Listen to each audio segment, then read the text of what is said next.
Hello and welcome to the fourth pre-alpha preview of Timefight Zone. The most obvious change since the last video is the radically improved art style. We spent a long time trying out different texturing and shading styles, and we finally settled on something that we're really proud of. We textured the pieces with a simple cartoon style using large blocks of flat color. We combined this with very deep black levels in both the texture and in the shading to give it a dark, almost comic book-like feel. We were previously using a Toon Shading model which created hard lines of shading by overriding traditional gradient-based attenuation by using lighting ramp images. So, instead of light gradually getting dimmer as you get farther away from the light source, the light would stay at the same brightness level until it reached predetermined distances, at which point it would step down to the next brightness level. This allowed us to manually place hard lines of shading on flat assets. Once we got our new assets in place though, we decided to use a different Toon Shading model. In this simpler Toon Shading model, instead of having multiple hard levels of brightness based on distance, we use traditional smooth gradient-based attenuation and simply compare the direction a surface is facing with the direction the light is coming from, and if the angle is sharp enough, the surface is darkened. If the angle is shallow, the surface is illuminated. And now, instead of having a lighting ramp image, we simply have a slider that we use to set the cutoff angle at which we want to go from light to dark. This allows us to make changes inside Unity and see the results instantly, as opposed to editing the ramp image in Photoshop, then hopping back into Unity and seeing how it looks.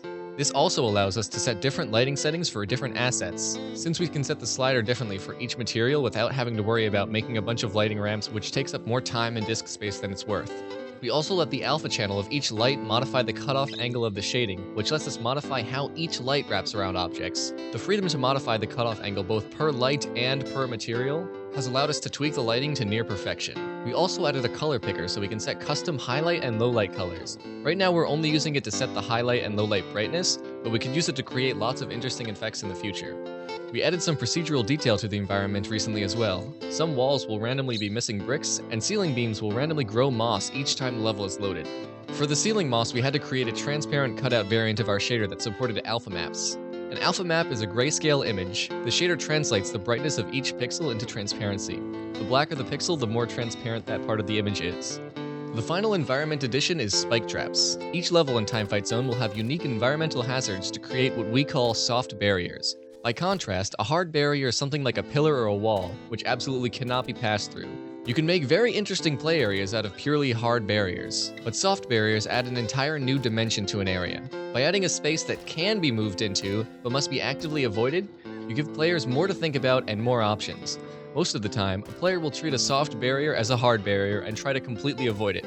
The simple act of having to avoid soft barriers for fear of punishment is enough to make an area more engaging. But when you take into account situations in which the player might choose to run over spikes to avoid an enemy attack, knowing that the spikes do less damage, suddenly soft barriers go from adding a small amount of engagement to increasing the possibility space of the game, raising the skill cap, and increasing the level of strategy involved in play. We wanted to make sure spikes stood out so players would always know that they were there, so we added another variant to our Toon Shader that supports emission mapping. The way we implemented emission mapping is almost identical to the way that we implemented alpha mapping. The emission map is a grayscale image which defines the area that should be falsely illuminated. The brighter the pixel, the more false illumination is applied to the image.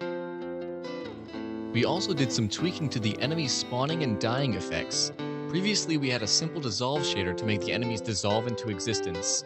We mentioned in the video where we talked about the shader that we wanted to make it more like they were burning into existence, but we couldn't nail down the effect. We took some more time to work on it, and we managed to get something pretty cool looking. To recap, the dissolve shader takes a grayscale noise texture and a number as input. If the brightness of the pixel is less than that of the input number, then the pixel is rendered transparent on the model.